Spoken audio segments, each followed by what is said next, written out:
Hey guys, my name's Alyssa, and these are my thoughts on The House of the Seven Gables. So, first of all, I just wanted to go over my thoughts over the novel, like, as a whole.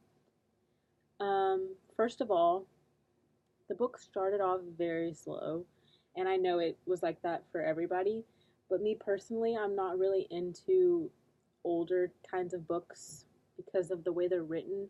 You just have to really like read into them and analyze them more than you would a book that's written like nowadays, just because of the language used. Um, I really didn't think it was this amazing book, but I mean, it did gradually get a lot more interesting. The first few chapters were pretty boring, and then it finally started to speed up, and then it did get a lot more interesting. I personally don't like books that are just pages and pages and pages and pages of details because I am more of like short and sweet kind of person. I would have rather Hawthorne just get to the point. And I understand that for a lot of readers the details helps them to, picture what's going on in the book, but I personally just like to read and get to the point faster. Um, Another thing that I noticed, and it's not really, it wouldn't change anything in the book, but it was just something that I noticed. Hawthorne didn't really discuss the society outside of the pension house. Um, and I mean by that, he didn't give us the history of the town, and we really didn't know what the town, the pension house, was in. Like, we didn't really know much about it, or we didn't even know what it was like at the time of the novel. Um, and I feel like that left us kind of limited to like one view, which was only given to us by the narrator. And the narrator, although it wasn't like one of the characters, it didn't feel like an outside view. It felt like just somebody kind of watching over them inside the house, but it was nothing from the outside. I would have loved to hear, some of the people in the town's view on Hepzibah and Clifford and like of the house just in general. So now analyzing the chapters, um, I would say this last chunk of chapters were the most interesting and did like have the most events and were pretty surprising towards the end. Chapter 17 was when Hepzibah and Clifford finally left the house. Um, while on the run, they described, how Hepzibah and Clifford were both feeling. And Hepzibah really, the way they described her, it sounded like being on the run was a nightmare for her. She just was worried sick. You could just tell she was so worried about, their outcome. And because, I mean, she just saw the judge dead. But Clifford, he's never seemed more youthful and alive and happy. It's as if the death of the judge, liberated him and he finally feels free. Um, he does say in this chapter, I could never flourish there nor be happy. And I feel like that relates to his relief of leaving the house because this is the first time he has left. And I feel like that adds on to why he is so happy and elated because, I mean, I guess not only was the house holding them down, but so was the judge. And now that the judge is out of the picture and he's out of the house, like he's never felt more alive. Um, and he also just, when they're on the train and he's just giving this hypothetical, like, talk to this random man on the train, like, I was just worried that they were going to get figured out and this man on the train was going to put like two and two together. And but luckily I don't think anybody really knew about the judge at that time yet. And yeah, chapter 18 was very detail oriented.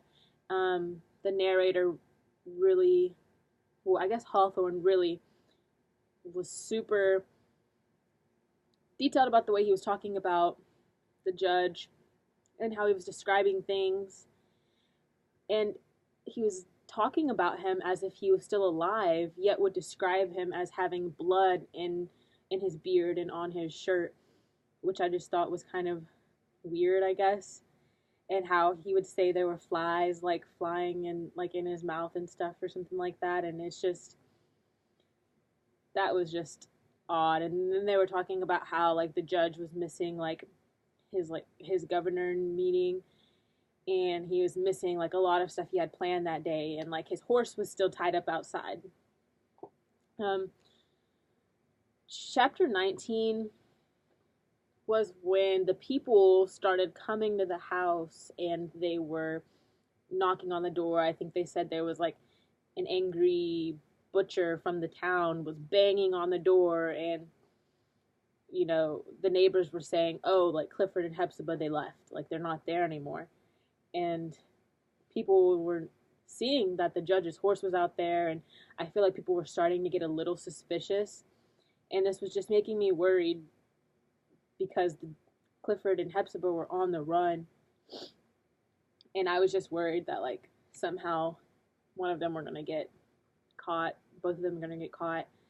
And then when they say that Phoebe returns to the house, that really kind of left me worried, because I didn't want her, this beautiful, happy, like bright person who finally comes to the house, I didn't want her to be pulled under by this death, and not allow her to like flourish like she should, because I didn't want her to fall under the pension curse, I guess, because I mean bad things happen to the pensions.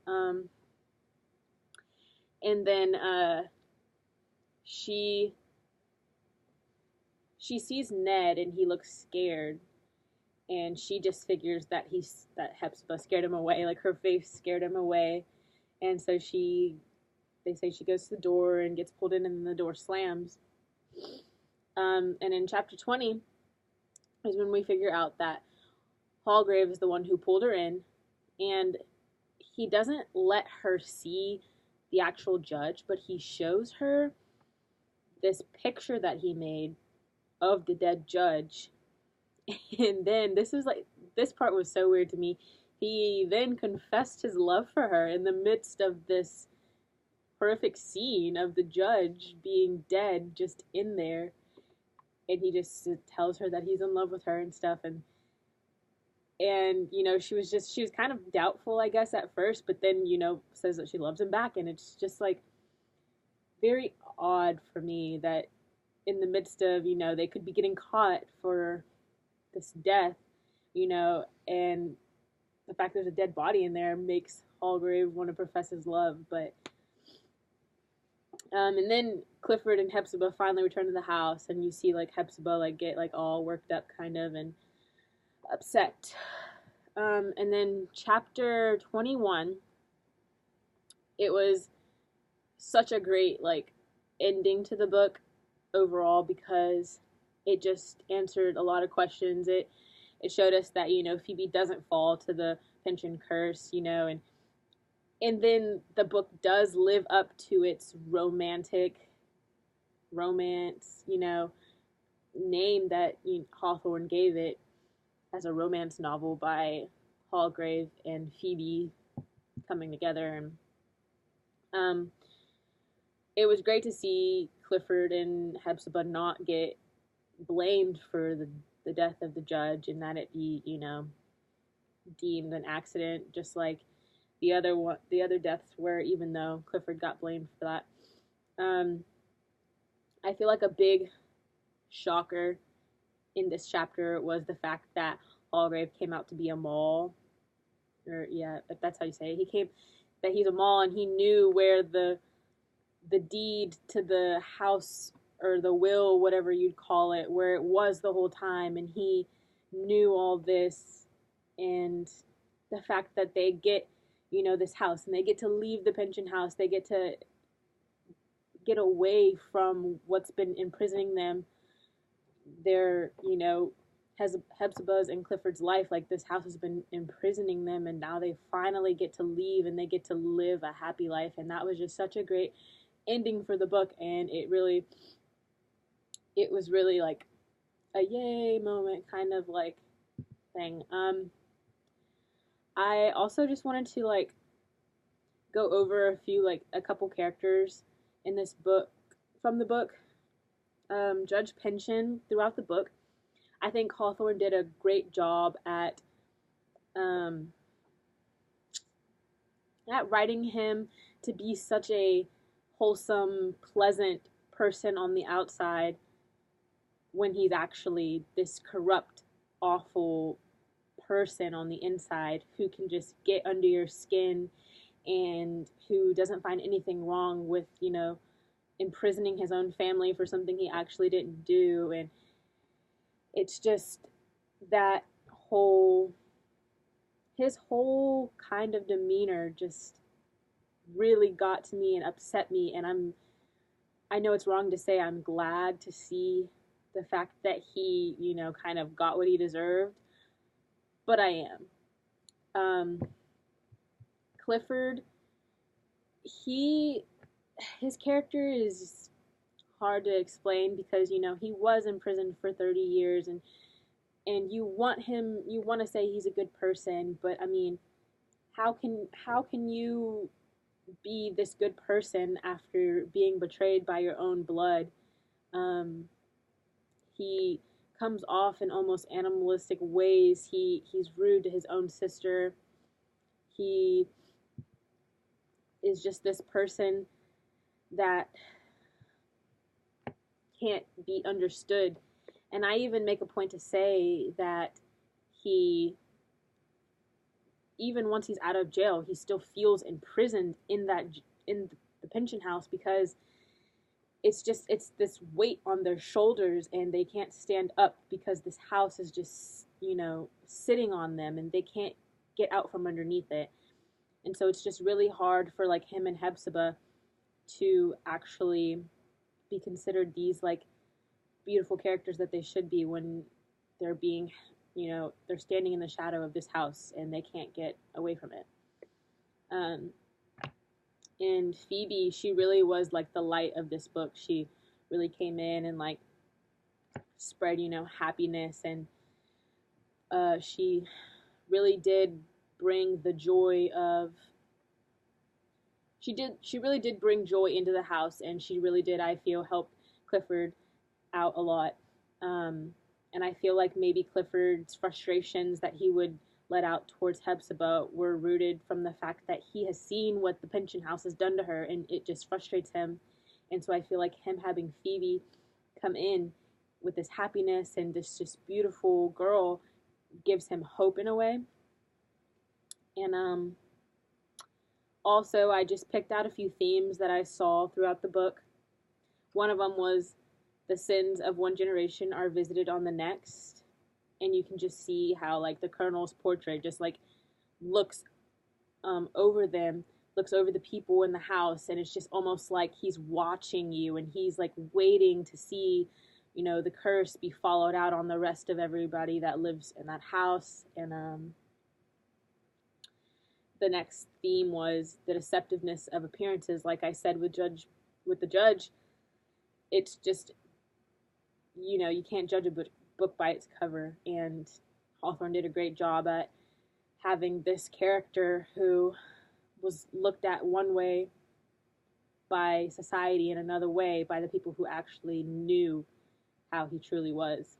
And the last theme that I picked out from the book was decay, and Hawthorne does a great job again at just using the physical degradation and the decay to mirror the spiritual decay that the Pynchon family is going through. As the house just falls apart and the garden is damaged and overgrown with weeds, it just shows that the house is just unpleasant looking, and so are its inhabitants. Like, it really goes hand in hand, and I think that Hawthorne did a great job at showing us that throughout the book. I hope this really gave you insight on my view from the book, and thanks for listening. Sorry, this was kind of long.